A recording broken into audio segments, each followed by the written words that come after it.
I'm Mr. Fox. This is the I Refuse podcast, and I got something to say. Is it crack? Is it lead? Is it whippets? All right, you white motherfuckers, all eyes on me.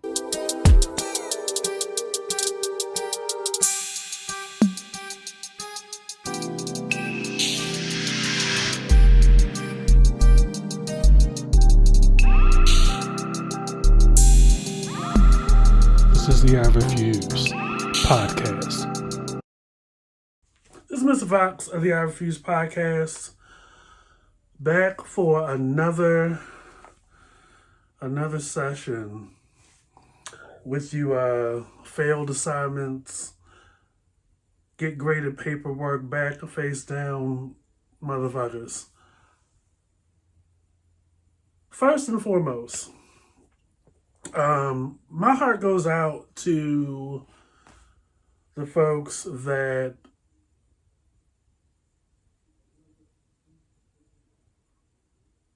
fuck it. You know what?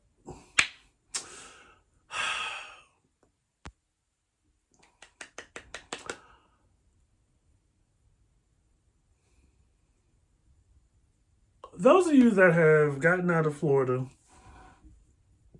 kudos.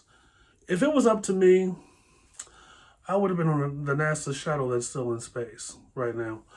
Now every day I wake up and I look around, I'm more and more jealous of astronauts that get to go into space and leave the planet because we just refuse to get it, right?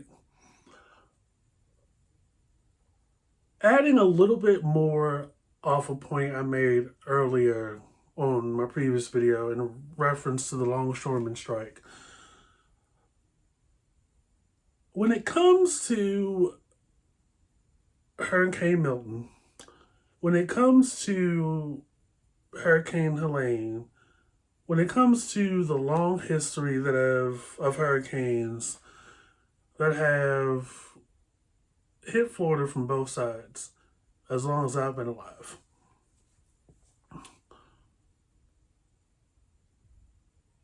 how long have we been talking to y'all about climate change? How long was it that old boy Al Gore went on a national television show, talk show, gave this great big presentation on like floor to ceiling screens about global warming? How long ago was that? I know it was while Oprah was still doing her talk show because he did it on Oprah's talk show. And Oprah's been off air, I want to say at least 10 years. So probably 10 or 15 years before that. Yeah, here we are. Those of us that are not in Hurricane Alley or Tornado Alley, those of us that have been getting stories just on the monthly, to the point that there's talk, we know about the legend of Florida Man, we know about people eating bath salts, we know about Stand Your Ground, we know about George Zimmerman, we know about all kinds of craziness, including like people literally habitating around alligator and crocodile ponds, swamps and marshes, ungated, and nature just doing its part. And yet, y'all still continue to malign and assimilate yourself with folks and parties and constituencies that vote against your interests. Florida, as long as I've been breathing what I think is clean air, has been its own in-ground pool since the early 90s. And even then, I don't think people caught on to why it's possible for the same area to get hit by so many hurricanes, right? As early as the 90s, and I'm basing this off my frame of reference, there has been Hurricane Adam, Hurricane Helene, I think Hurricane Geraldine, like multiple hurricanes. It's only been in the last 10 or 15 years, like it got to a point that we could predict like when the next 6 to 8 hurricanes were going to happen. So here we are in 2024.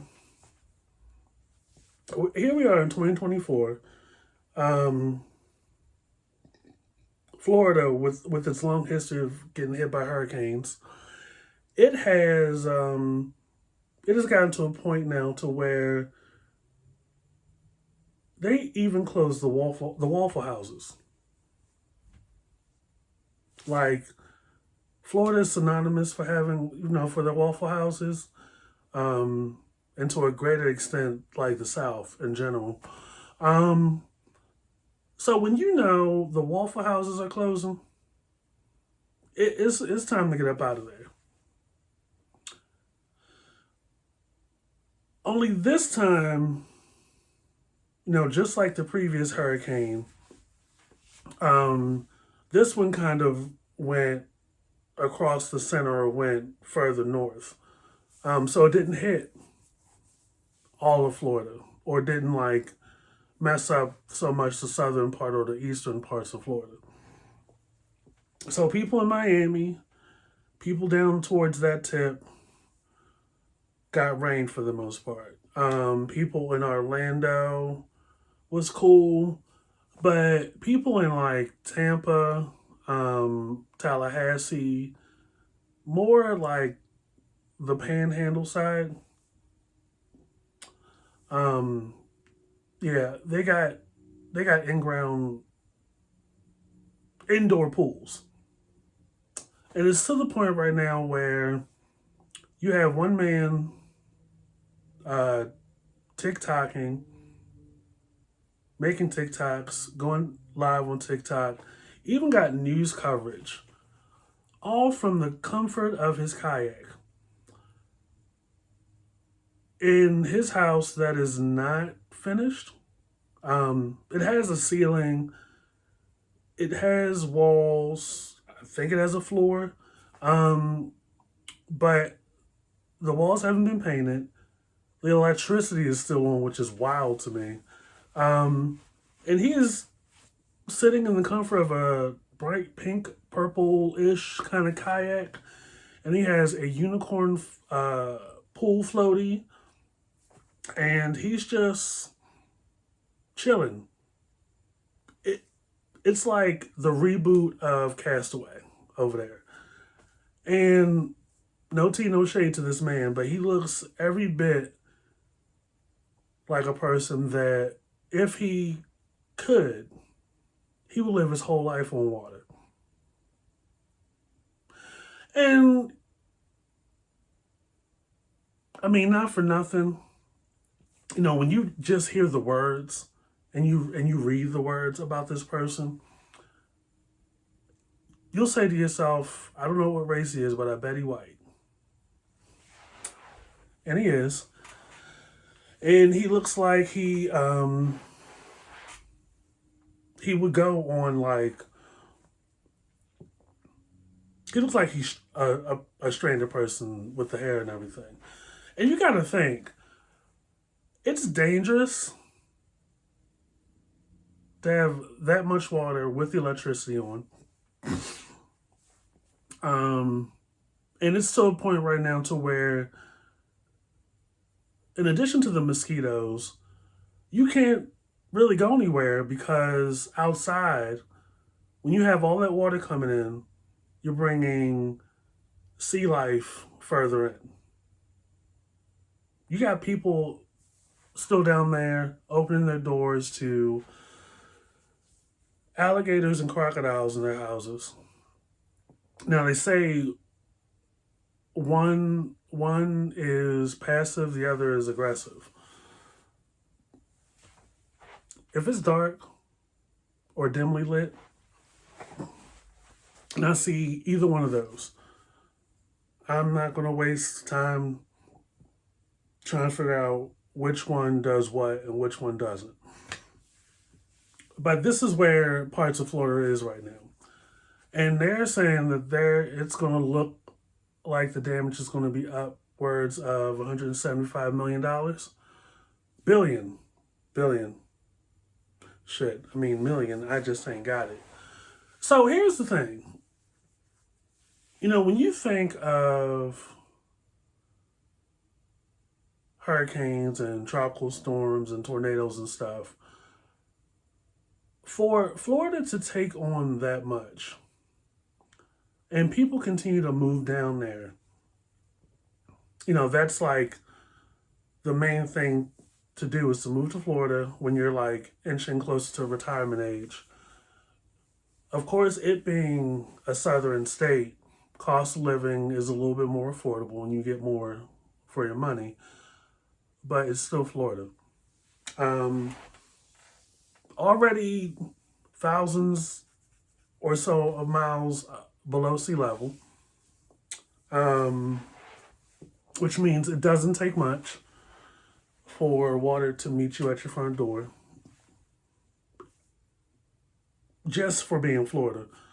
So to have multiple storms, hurricanes, this latest one, Category 5, the outcome of all of that is the damage, which will drive a lot of people's insurance premiums up, which, while Florida historically has been an affordable state,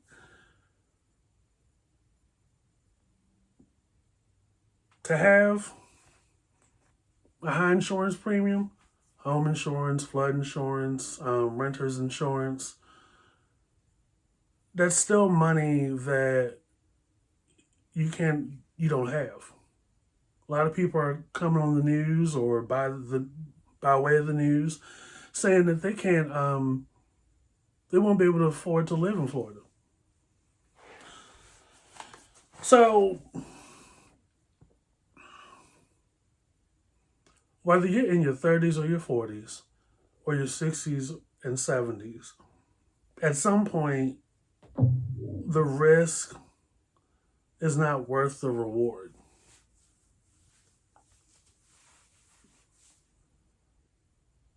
Moving to Florida, thinking about even going down there, and as you inch closer to retirement, and it's now to the point, like I said earlier, it's a perfect storm of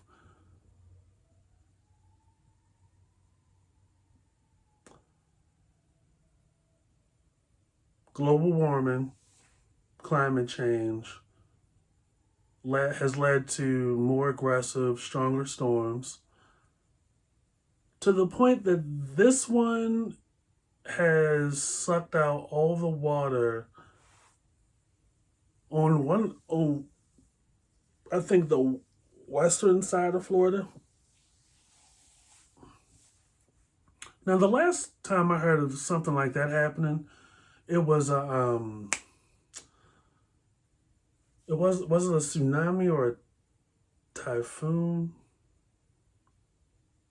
where all the water came back from the shore. Like, it was completely barren, and then all of a sudden more water came in and caused what was it, Indonesia? Y'all know which one I'm talking about. But this isn't the time to be like, oh, I should probably move down there. Because if the hurricane isn't going to get you high as insurance premiums will.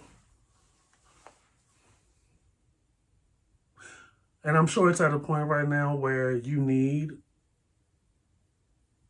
some type of insurance protection on your property as part of owning a house or renting an apartment or a condo or whatever in Florida.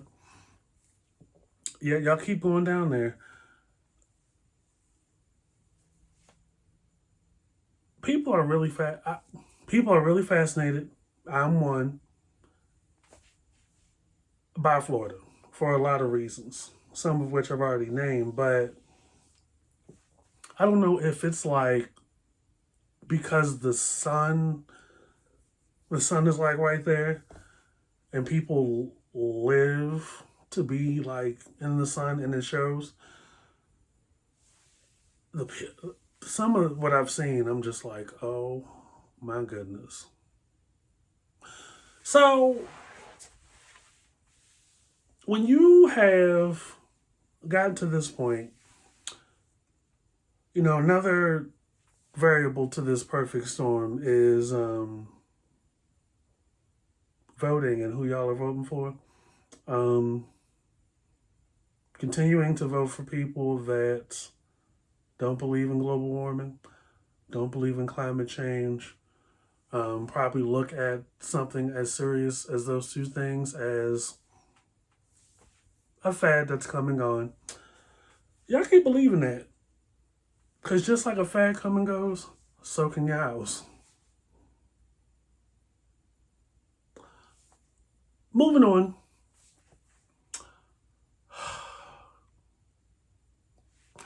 Again, I have something to say.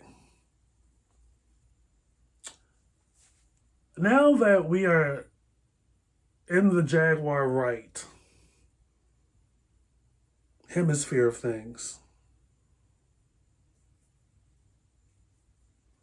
now that we are there, and it's some of y'all are kind of not understanding what all is happening. Y'all have so many questions since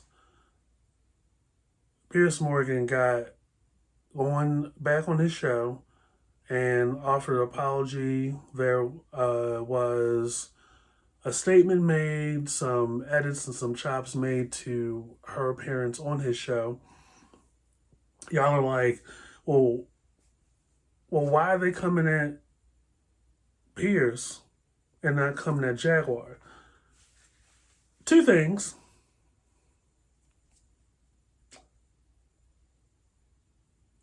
Piers Morgan is employed and through that employment, an agreement to have his show, we're talking about in contracts and such, he has a responsibility to Rupert Murdoch, who owns the channel over there, thus owns his show,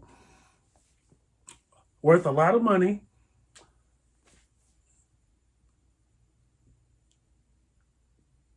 wants to keep the ratings, wants to keep the show, but that puts Piers Morgan on the hook to satisfy Rupert Murdoch, and what he wants is to keep his show. That's a liability on their part, right? Number two,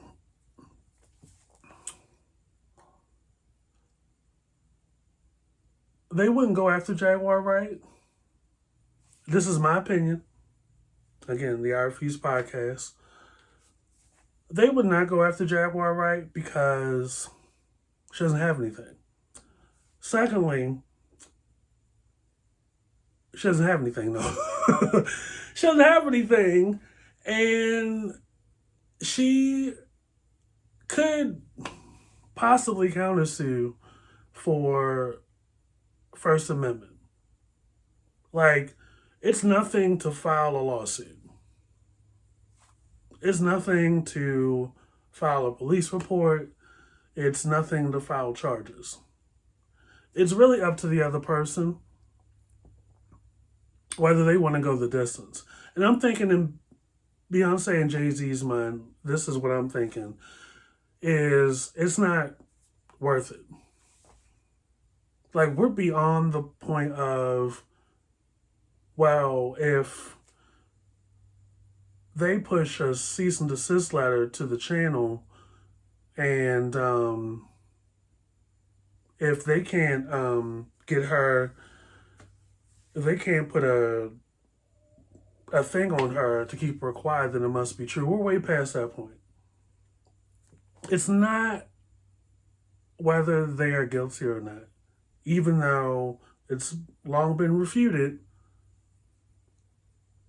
by Foxy Brown herself, and even y'all have even spun y'all own conspiracy theories across social media that allegedly Foxy is under an NDA, is getting paid on a regular since her career fell off or whatever. That's why she's been able to like sustain a living, is because Jay-Z pays her to keep quiet and all this other shit.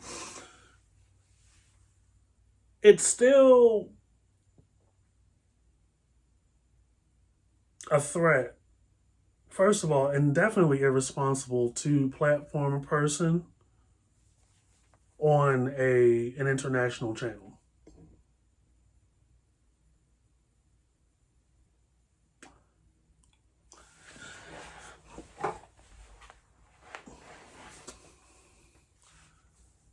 And trust to believe, whatever was sent to Rupert Murdoch and Piers Morgan and the channel as a whole is bigger than just Piers Morgan and Rupert Murdoch and the channel.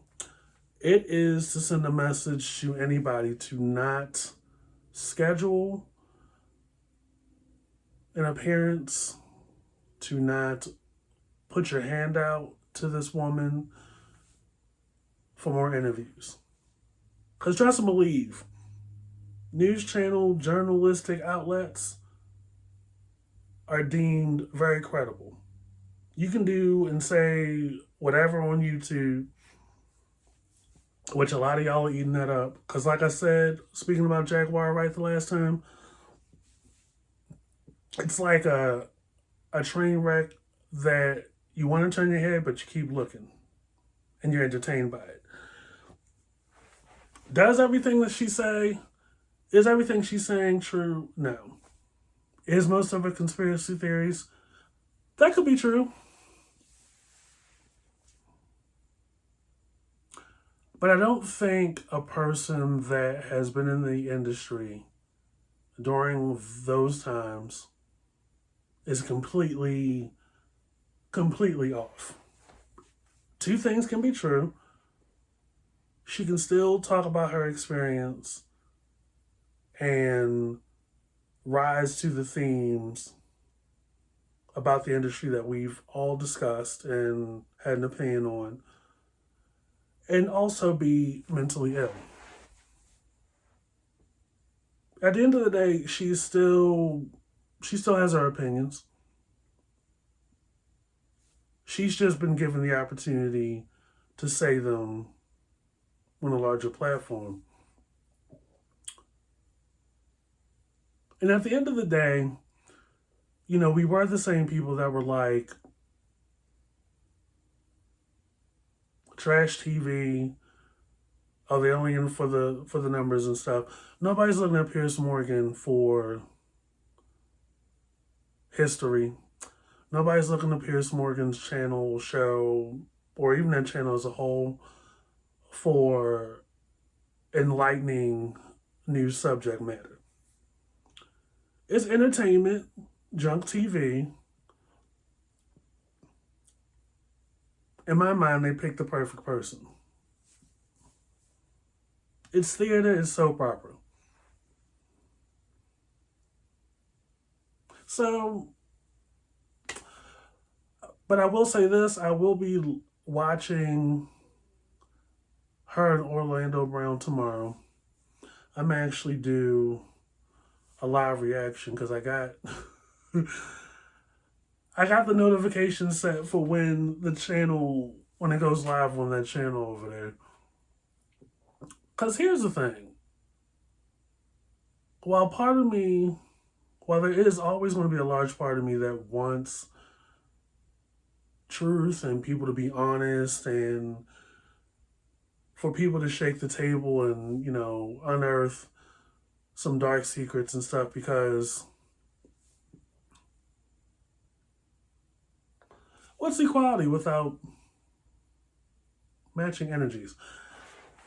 I'm also tickled and entertained. Like, I'm not looking at Orlando Brown, I almost said Orlando Jones, Orlando Brown and Jaguar Wright together as like two beacons of cohesiveness and like comprehension. I see mental illness. I have it. I'm a little bit tighter and disciplined in mine. But my path isn't like theirs. And at the end of the day, Orlando Brown is from that same universe as those Disney kids, those actors that were on Quiet on Set or Dark in the Set, whatever that thing was called. And Jaguar Wright is from the same industry and time as other women that are railroaded by men in some form or fashion. Must not lose track of those two facts. So, is it a train wreck? Yes. Is it still a voice that needs to be heard? Also, yes.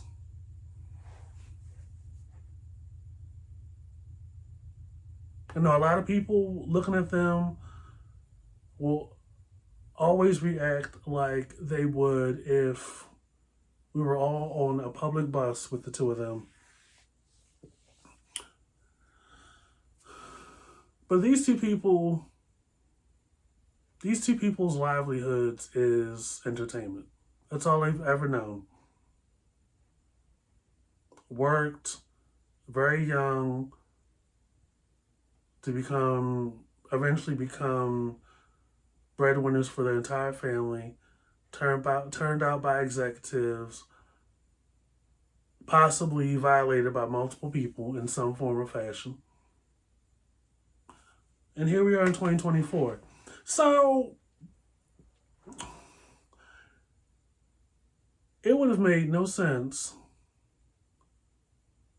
for Jaguar Wright to get the cease and desist letter. And also, Jay-Z and Beyonce sending whatever they sent over to Piers Morgan and Rupert Murdoch, which inspired Piers Morgan to go on his show and saying, verbalize a redacting statement, is not indicative of guilt.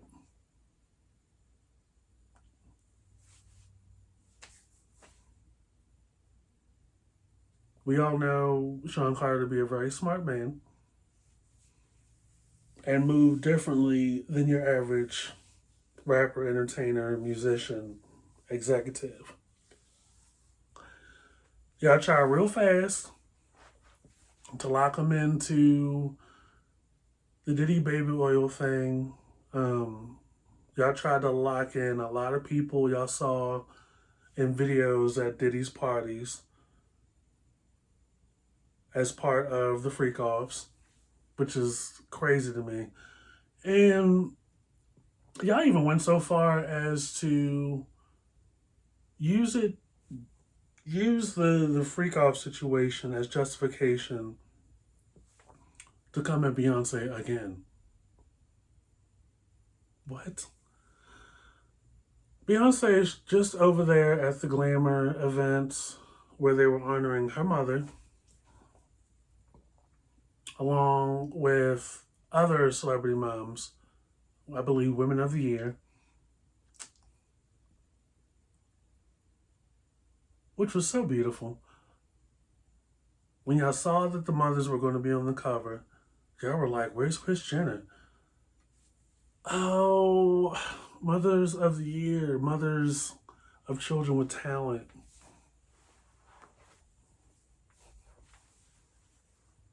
Like God-given talent, worked hard,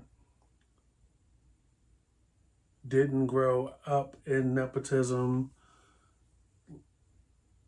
It's wild to me. Like, she's minding her business, Beyonce, looking really good. Jay-Z's minding his business. It's just not a good look. And I'm gonna still watch tomorrow. I'm gonna still watch. I'm still a Jaguar Wright fan. My grace and my patience with her is a little bit longer. A, being a fan. B, still listen to her music. And C, I also suffer from mental illness. And it's unfair that you look at Jaguar Wright and you cast it off, or you're in fear. Like, the woman is in a TV screen. She's not going to come after you. And that woman has been through a lot. That woman has been through a lot. So I think what's going to happen is she's going to be relegated to just the YouTube space, where you are free to speak your mind as long as it's not antagonistic towards socioeconomic groups. It's not inciting some kind of race war, religion war, attacks and stuff like that. Which none of what Jaguar has said since the beginning of the pandemic when she was up on her IG lives from her home in Texas, like, qualifies in any of those categories.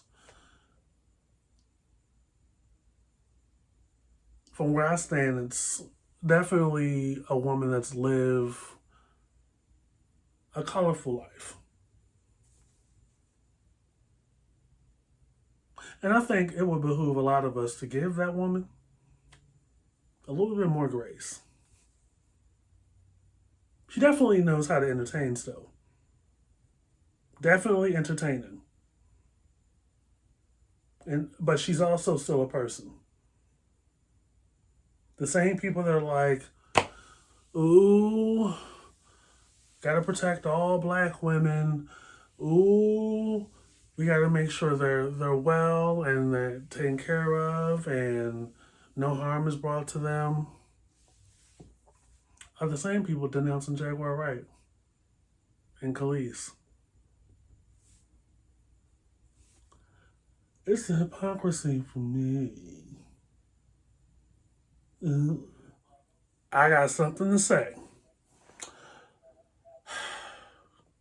It seems like lately, every time there is some alterations made to, I wouldn't even say alterations, additions, or there's a change in perceived vision when it comes to casting in a movie based on supernatural franchise, comic book hero.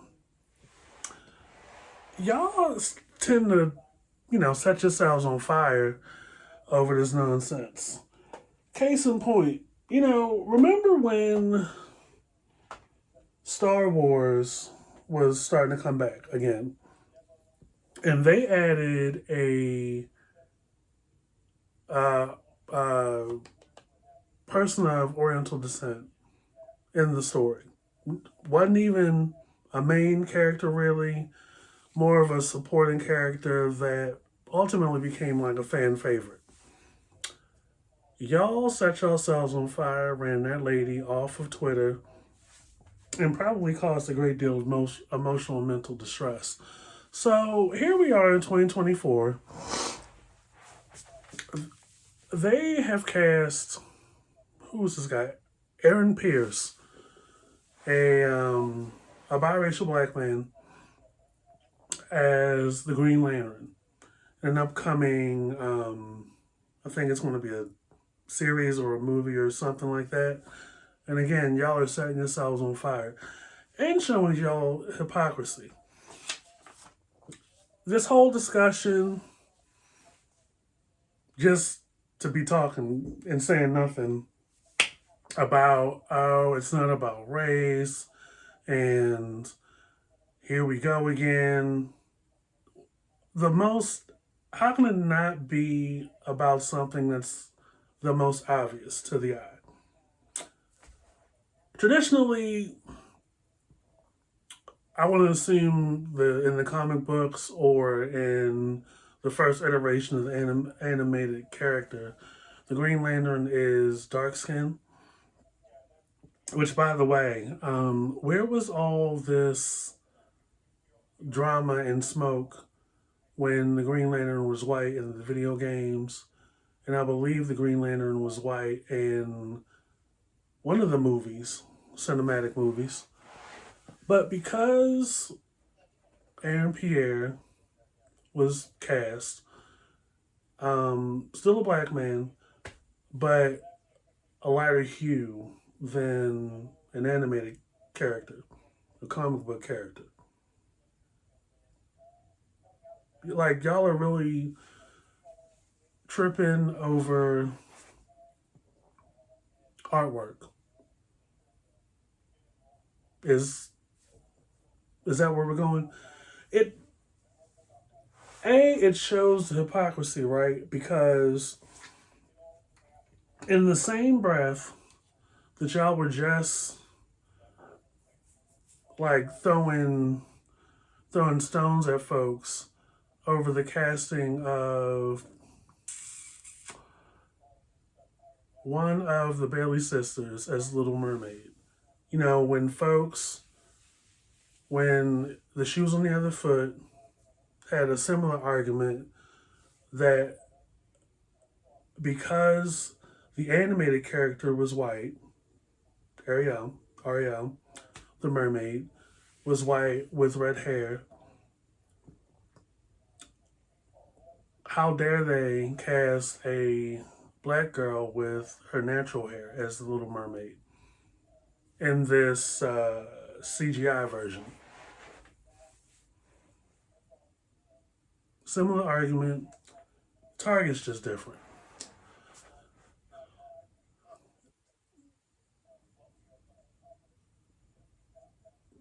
In the same era as representation matters and glad to see that another black person is working and couldn't just leave it at, oh, he's fine and he looks similar to the Green Lantern. Instead, people are trying hard not to come off egregious, dare I say colorist, and dare I say a little bit rhymes with macist, over an animated character. And y'all do understand that having an opinion is one thing, but causing a firestorm, causing an upheaval, because, you know, trust and believe executives and creatives alike, first of all, creatives are very sensitive about their work. And secondly, a lot of these brands and executives pay attention to what y'all are saying on social media. And you put those two things together, you may not ever see this come to Apple Plus or wherever it was trying to go. Because y'all are doing the same shit that y'all don't want when the shoe's on the other foot.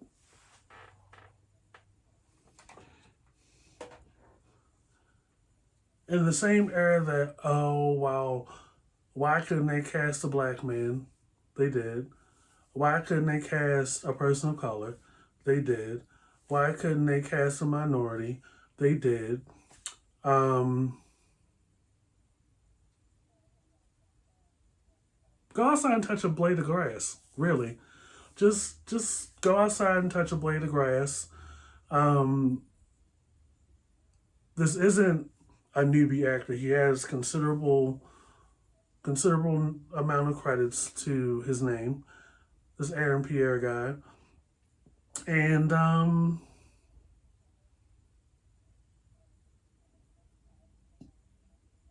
we need more more representation. People that look like us doing leads, main character roles on not just the big screen but the small screen as well. Like if you're constantly of the statement that we should progress and we should evolve, then when it comes, you set yourself on fire. That would make you a hypocrite, correct? I mean, I have a dictionary. I know some of y'all probably got an Urban Dictionary for y'all shit, but that's another video for another day. So for all of that to go on, y'all are in your argument trying so hard not to come off like the very thing that's obvious, that you have nothing else to say, nothing better to say. And it's people that look like us that's doing it.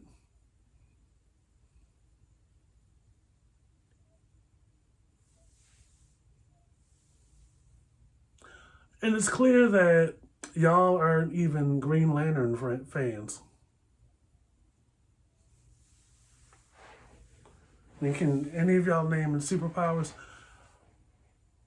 I know Green Lantern is in some of these video games, the superhero video games they've been coming out with.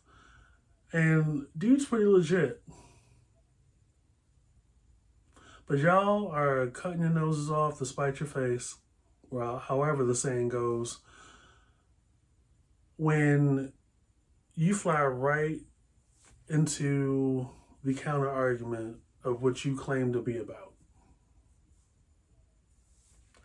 I think as time goes on, we are seeing more and more, ever so clearly, that people are not really up for the things they claim to be about. They just want to talk about the idea of the concept of it.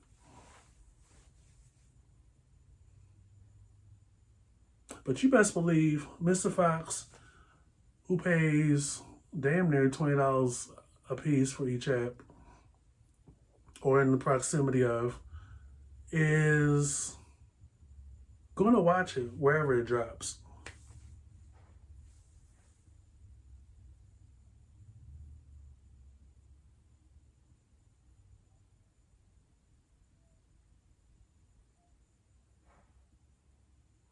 Because if you want representation, wouldn't the next logical step be to support it?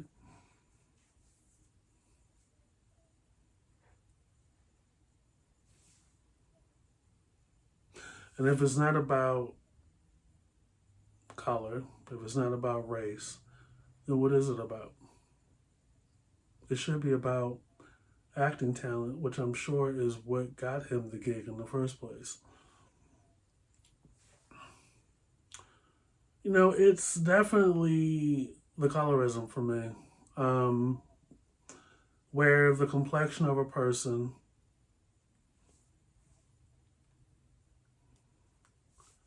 gives people this preconceived notion that they're either better or less than at something or for something.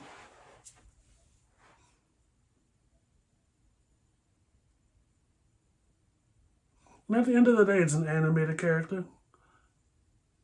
And it being animation, and it being movies and cinema, creativity and creative license. Talked about that on the podcast a couple of weeks ago. Season 6 is available everywhere. So, what more do y'all want?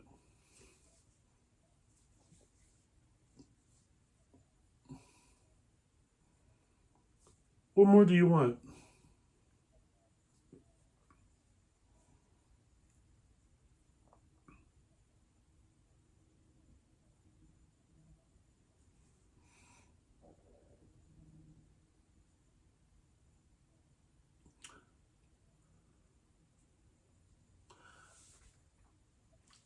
That is all I have for y'all's asses right now. This is Mr. Fox, the I Refuse podcast. Follow and subscribe to the I Refuse podcast wherever you see us, wherever you get your podcast, this YouTube channel, of course. And, of course, the Twitter at I Refuse podcast, all one word. Instagram at I Refuse podcast, _ between the words. Get into Usual Suspects podcast. And if you ever feel so inclined, the I Refuse podcast after dark. We'll catch you guys later. Peace. Fendi, like the bag.